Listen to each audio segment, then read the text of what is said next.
Hey everybody, I'm Jack Reeder with Future Pastimes, and I'm a designer on expansions for the classic Dune board game 2019 edition from Gale Force 9. And in this video, I'm going to be talking about the power of an alliance between the Fremen and the Bene Gesserit. Sometimes referred to this as the Native Alliance because the Fremen are native to Arrakis, but the Bene Gesserit have been there for a long time as well, spreading superstitions as part of their missionary protective mission. And sometimes they're referred to as the Saidina Alliance as well, just because of how the Bene Gesserit are integrated into the religion of the Fremen. So there's a lot of history there between the two factions, and they have some good synergies when they are allied in the game Dune.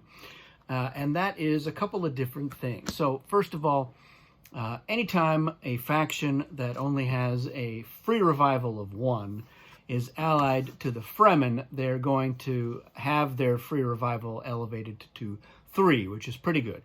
The Bene Gesserit are not an economy faction, and neither are the Fremen. So neither one of them can really afford to be spending spice on revivals. And with the 3 free, they're not really going to have to spend any spice on that.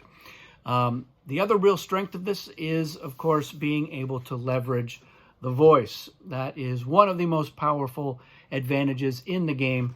It allows the player who has access to the voice, when they're in a battle with another faction, they can compel them to play a particular type of weapon or defense, a projectile or poison, for instance, or to prevent them from playing those.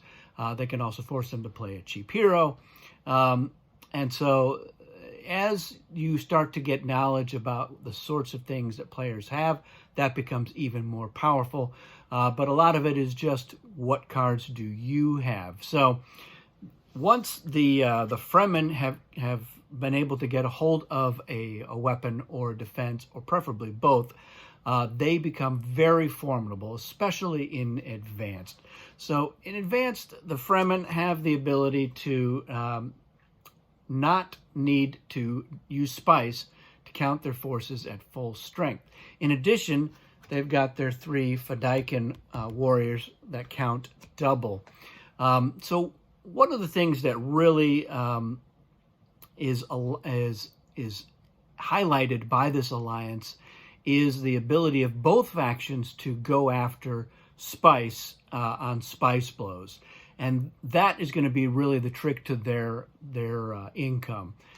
They can really dominate those spice blows.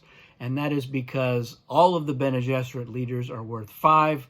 And if they can send more forces into a spice blow, other factions are less likely to want to tangle with them. They don't want to deal with the voice. They don't want to deal with the 5-strength leader. And if the Bene Gesserit can put more and more forces into a spice blow, they know that they've got the 3 free revival, so they can be a little bit more reckless than they normally are. The other thing that these two factions have in common is they've got a little more flexibility to appear in different territories and to stage their forces that way. With the Fremen, they've got the 2 movement, but their shipping allows them to appear on more than half of the territories and then move from there. So it's not without its limitations, but they can easily get to 4 of the strongholds. They can have their shipments straight into Tabor, so they don't have to move at all to get there, but they can easily move into any of Habania, Arakeen, or Carthage with their shipping and movement action. So even without ornithopters, they're able to get to those 4 strongholds. It's going to take them a little bit more effort to get into Tuix. Either they'll need to get a hold of some ornithopters, or they'll have to use a couple of turns to get there. Now they can start the game with forces adjacent to Tuix. And a lot of times a Fremen player will do that. They'll have their forces there on the rock territory, biding their time for when they want to move into Tuix to take that stronghold. Bene Gesserit, on the other hand, in Advanced anyway, they've got the advisor shipment. So as factions ship down to strongholds, they can bring along an advisor and coexist with those factions and start to generate more and more of a presence there. Now, I typically try to not spread myself all over the place with the Bene Gesserit. Oftentimes, there's really not a lot of sense to have a couple of forces in all 5 strongholds. I tend to want to concentrate on a few of them, depending on what other factions are in the game, and then the rest of my forces that I can ship down to the planet for free, I will stage in the Polar Sink. Polar Sink's a great place to stage some forces. I like to stage forces there as the Fremen as well, because if they get themselves into Carthage or Arakeen and can take one of those, then they can easily bring those forces in. But they're not that far.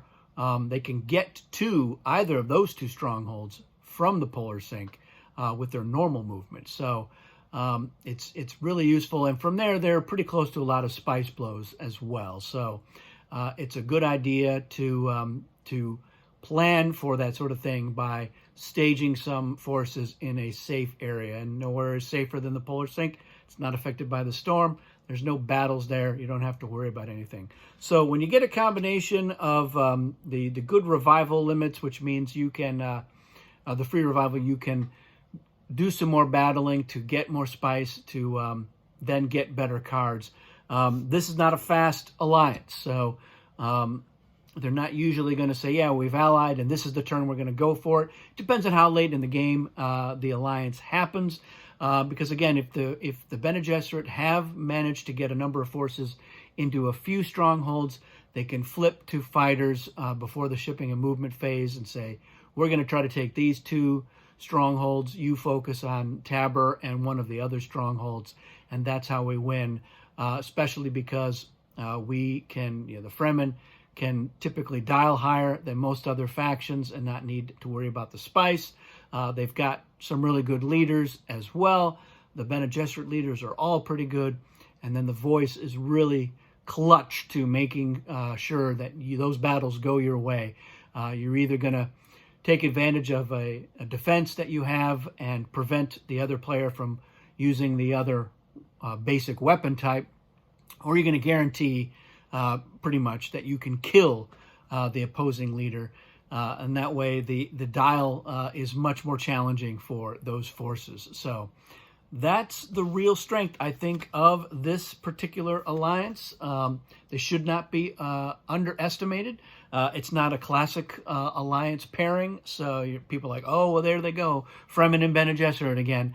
It doesn't happen a lot, but the Bene Gesserit can get a lot out of that alliance with the Fremen. They're a strong faction, good for fighting. This is the Fremen, especially in advanced, because of the spy styling that they don't have to worry about. They've got this couple of stronger forces, strong leaders. So once they get a hold of a decent weapon and or defense, then the Fremen should be feared. They are then one of the strongest factions in the game.